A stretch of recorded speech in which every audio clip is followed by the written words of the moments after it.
Frisco ahead of Super Bowl 60 on Sunday. We cannot wait. Stephen A. here with us. Of course, Chris Russo. Good morning, everyone. Good morning. Good morning. How you doing? I'm good. How are we feeling? I'm feeling fine. Nice to be with Stephen again, of course. Yes. Hello, Stevie.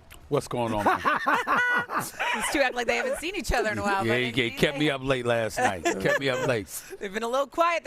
And that huge trade that happened yesterday, remember, trade deadline is tomorrow, but yesterday the Clippers made a move, trading 11-time All-Star James Harden to the Cavaliers for Darius Garland and a second-round pick. The news broke less than 24 hours after it was reported that L.A. was working to trade Harden before the deadline and that the team and Harden were aligned in that decision. However, Harden denied that he asked to be traded. He elaborated by saying this to Ramona Shelburne on his Clippers departure. Quote, maybe we just don't see a future with each other. Maybe we just outgrew each other. Whatever the case may be, I feel like other situations were not like that. And that's why I can respect Steve and Elle and TL and T. Lou, because they didn't put me in a weird position as much as everybody tried to make it like that. He also added, I didn't want to feel like I was holding the Clippers up in their future. I wanted them to actually have a chance to rebuild and get some draft capital. In Cleveland, I see an opportunity to win in the East. They got a very good team, coaching staff, all of the above. As much as I wanted to stay in LA and give it a go, I've never won one before. As a basketball mind, I think we have a bit better chance. Okay, Ryan Windhorst now joins us this morning. And Wendy, we'll start with you first on this. Do you believe what James Harden is saying there in those quotes? Not really. I think what we have here is he had a contract that is an unusual contract. It's not guaranteed for next season, but he still has a player option. So he has some level of control, but he doesn't have control over the full money. So as the Clippers played brilliantly over this last 6 weeks, he gained some leverage. And he's like, hey, let's formalize this and make sure that I'm going to be around. And the Clippers were not willing to commit to that. And so he took himself off the roster and basically shut down for 2 games, and then they traded him. It was an effective usage of leverage. It's a fascinating decision by the Cavs to try to go all in on this season, colored by the fact that they have their own contractual situation with Donovan Mitchell coming up this summer. But there's something else, guys, that I am interested in, and I'm going to spend today trying to figure out. I don't know if this is James just justifying his actions here, which, look, he's trying to protect his money. Whatever he wants to do is fine. But he mentioned that he wanted the Clippers to be able to help the Clippers in their rebuild. Like I said, the Clippers just won 17 of 21 games. That is not a team that is rebuilding. But if indeed that's true, and we'll take him at his word, and this is an interview that happened late last night, and it's early this morning, and I'm going to check this out.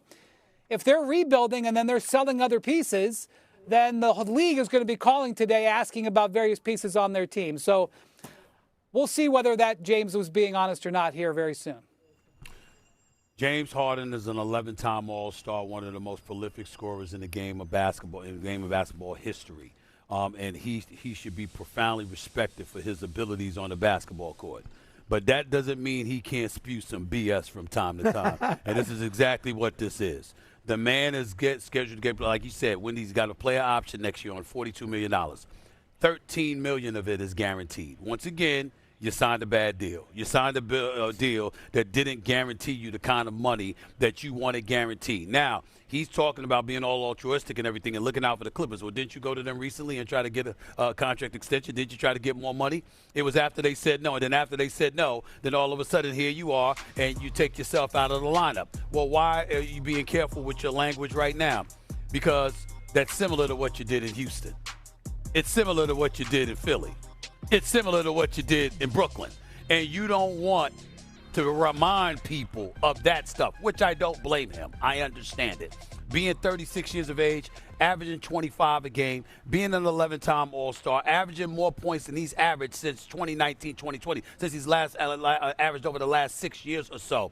I get it. I understand it. You don't want to walk out the door looking bad. But what this comes down to is that you did it through your negotiations with your representation. You didn't sign the kind of deal that you should have signed, because if the money was right, James Harden would not be talking about leaving Los Angeles, California, where he loves, obviously, where he's from, all right, on top of that, leaving a team that's just won 17 of the last 21 or 22 games. He would not be doing that to go to Cleveland, Ohio, even in the Eastern Conference where it gives you a better chance. You ain't leaving. And I'm going to be very, very clear about this.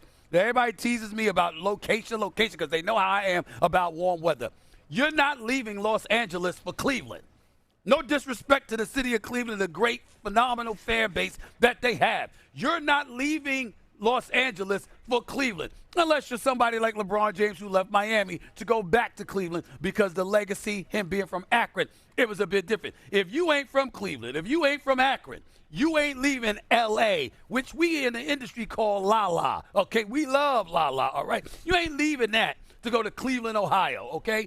Unless the money wasn't right. That's what's going on here.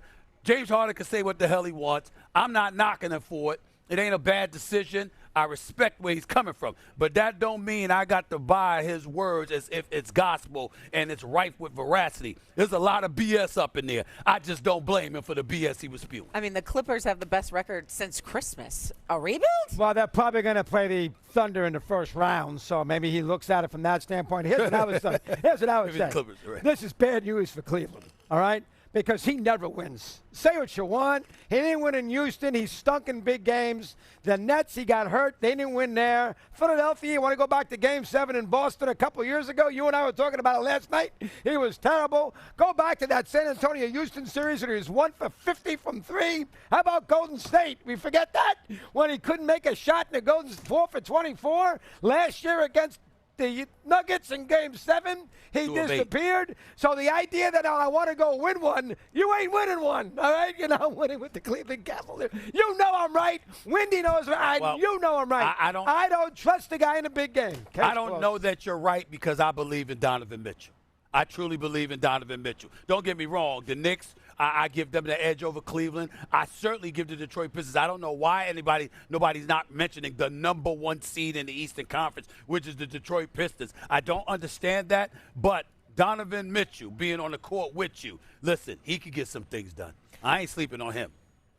But you still got Boston. Don't forget them, too. And Boston, Jaylen Brown. Absolutely. Wendy, get in here. Go ahead. The one thing I will say about Cleveland, they have an immense investment in their front court. Evan Mobley, Jared Allen, we're talking about $300 million in those two guys.